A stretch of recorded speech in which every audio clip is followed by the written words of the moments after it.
Olá, alunos e alunas de filosofia moderna e contemporânea.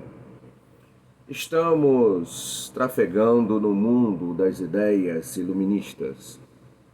Estamos investigando alguns pontos dessa articulação filosófica do século XVIII, no mundo francês em particular, mas em seguida em todo o mundo europeu.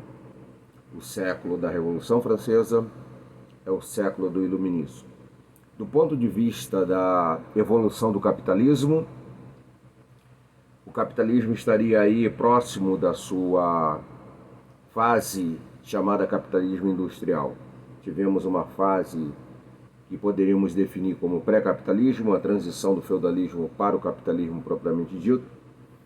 Teríamos então em seguida o capitalismo comercial, a riqueza é produzida essencialmente pelas atividades comerciais.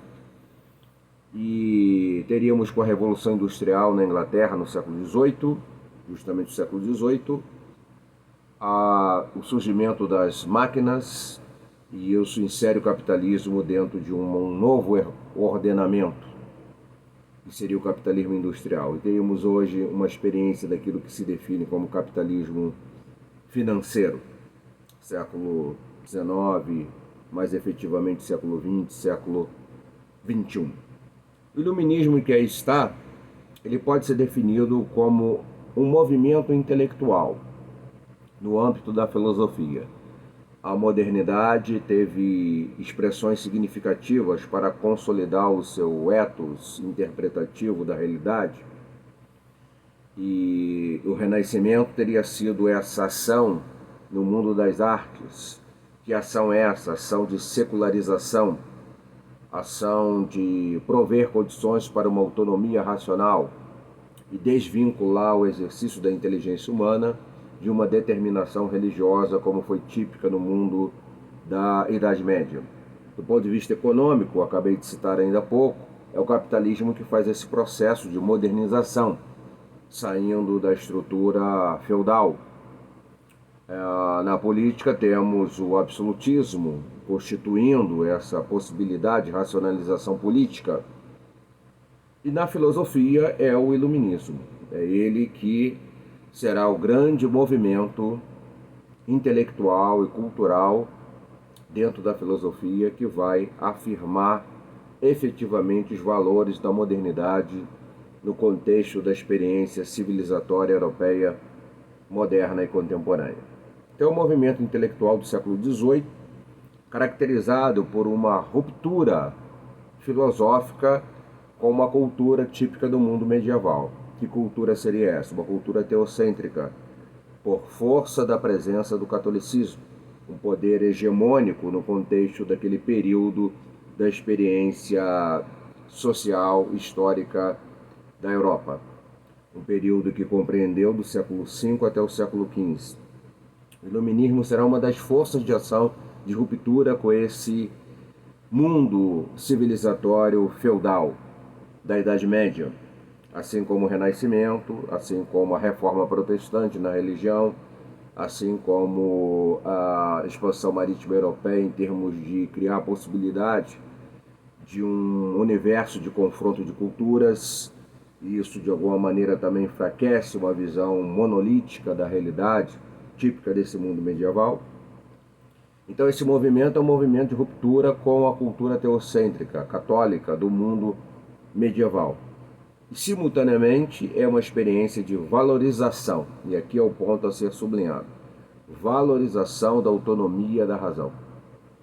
Esse é o alvo principal dos teóricos e dos filósofos iluministas. Eles querem criar condições para a existência e validação de uma ação de razão autônoma, uma autonomia racional efetiva, como lemos no pensamento de Kant, ousar pensar por si mesmo. Esse é o grande elemento, essa é a pedra de toque da filosofia iluminista no século XVIII. E ao mesmo tempo que se fala dessa autonomia da razão, se fala também da lógica na construção do saber. O saber deverá ser construído, constituído e efetivado não por uma experiência mística, mas por um exercício lógico meticuloso, detalhista, de investigação bem criteriosa em relação aos fatos, em relação ao conhecimento em si. Então, o iluminismo será uma experiência na cultura moderna da Europa que vai causar efetivamente essa mudança de padrão civilizatório. Se pode ver no iluminismo com toda certeza um grande divisor de águas. Ainda hoje se pode falar de uma herança iluminista no Ocidente.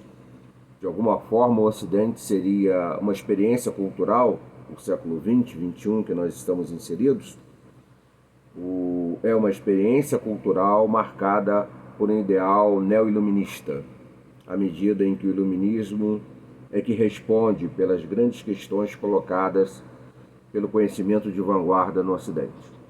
Haveria uma relativização em relação ao iluminismo no que diz respeito à emergência de uma nova forma de pensamento, definida como pós-modernismo, onde se tem uma relativização de alguns fatores, entre eles a relativização de um projeto racional, global, absolutista, que desse conta de toda a dinâmica da vida, explicando toda a dinâmica da vida por um método específico dentro de um campo de ação de ciência.